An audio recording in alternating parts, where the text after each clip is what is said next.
Eksklusibong nakakuha ang GMA Integrated News ng video ng panibagong pangaharas ng China Coast Guard sa ating barko sa loob ng ating exclusive economic zone. Tila handa raw banggain ng CCG vessel ang barko ng ating Coast Guard. Nakatutok si Joseph Moro.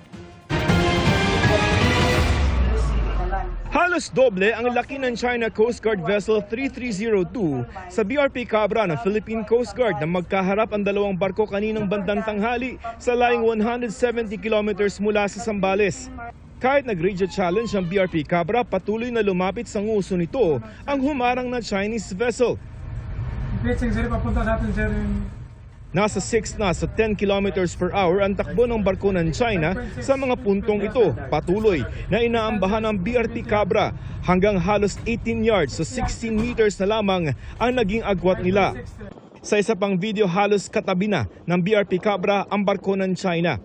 Sabi ni PCG spokesperson for the West Philippine Sea, Commodore J. Tariela, nakaiwas ang Cabra at naiwasan ang banggaan.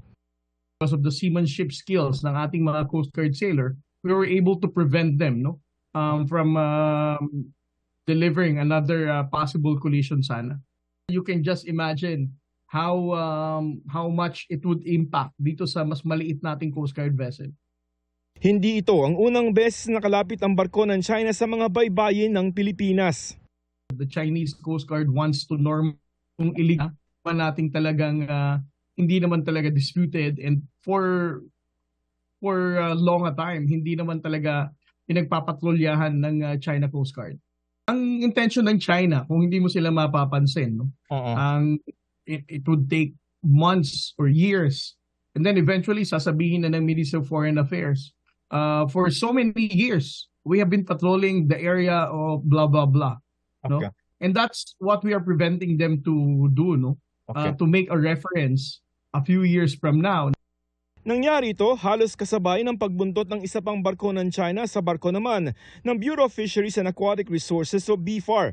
Sa monitoring ni Maritime Security Expert Ray Powell, namataan dumikit ang 134-meter vessel ng China Coast Guard sa BRP Dato Bangkao ng BFAR.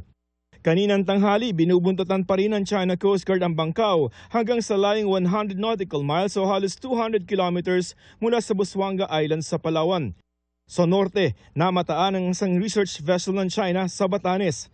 Halos pagkatapos ito ng pagbisita ni US Defense Secretary Pete Hegseth sa Pilipinas kung kailan inunsyo ang pagsasagawa ng Advanced Bilateral Special Forces Training sa Batanes. Hinihingan pa namin ng pahayag ang China. Ayon kay Philippine Ambassador to the US Jose Manuel Romualdez, ang paghamon ng China sa soberanya ng Pilipinas ang isa sa mga dahilan kaya kailangan mag-modernize ng AFP. Sakto raw ang alok ng Amerika na magbenta ng fighter jets sa Pilipinas na kung matuloy, pwede ma-deliver ang mga fighter jets sa susunod na taon o sa 2027.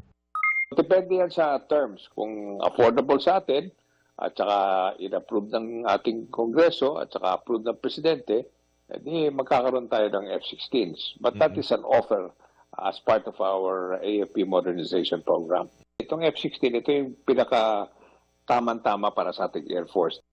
Bukod sa fighter jets, gusto rin ng Pilipinas na magdagdag ng mga missiles. Ang talagang gusto ni Secretary Teodoro, we're hoping na makakabili pa tayo ng yung mga Typhoon medium-range missiles. Ang aspiration natin, magkaroon tayo ng Iron Dome, kagaya nung dyan sa Israel. Meron din daw parating ng mga barko para sa Philippine Coast Guard at Philippine Navy. Para sa GMA Integrated News, Joseph Morong, nakatutok 24 oras.